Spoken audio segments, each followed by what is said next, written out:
bars and second key. Okay, tape is tape roll.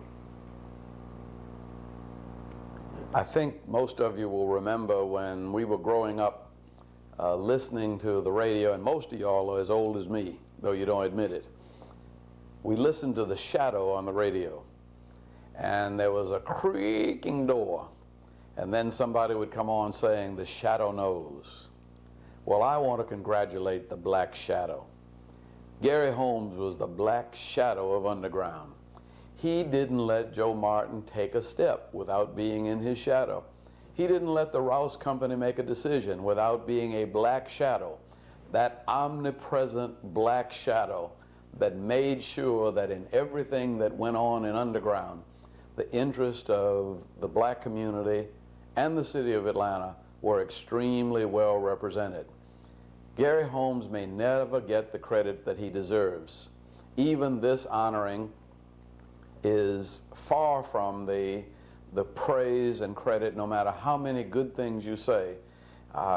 You will never be able to thank him for the long hours of anxiety, the sleepless nights, the telephone calls, the cussing outs that he did and the cussing outs that he received from people who were just frustrated with the complexities of this problem. But the reward really is, as the folks say, the proof of the pudding is in the eating.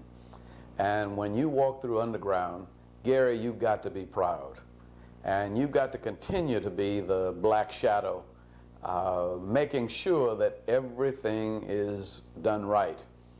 It's a wonderful experience to be able to see young people in business for the first time, who have already in the first 10 days made enough money to pay off their total investment and are basically on a profit-making stream from here on.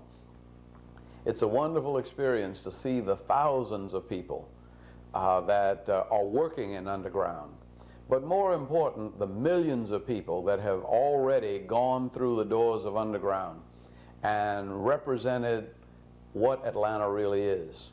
A highly diverse and complex but beautiful and wonderful and joyous group of people who have learned to live together and enjoy each other and profit by their diversity. Underground symbolizes that, and you and your work in City Hall have gone a long way to helping me make that dream come true. But it's still just the tip of the iceberg. What you're going to see downtown, what you're going to see flowing into the Garnett Street Station and down to West End is going to be an expansion of business activity that will come about because people suddenly realize that black folk, white folk, brown folk, yellow folk, red folk, high-class folk, low-class folk, no-class folk can get together and have a good time in Atlanta. And once we learn that lesson, almost all things are possible. You've been, in addition to being a shadow, you've been a teacher. You've been a good administrator, and you've been the kind of person that I've really been able to trust and have confidence in. And I want to let you in on a little secret. I didn't lose a minute's sleep over Underground. I always knew it was a done deal because I knew it was in good hands. Thank you very much.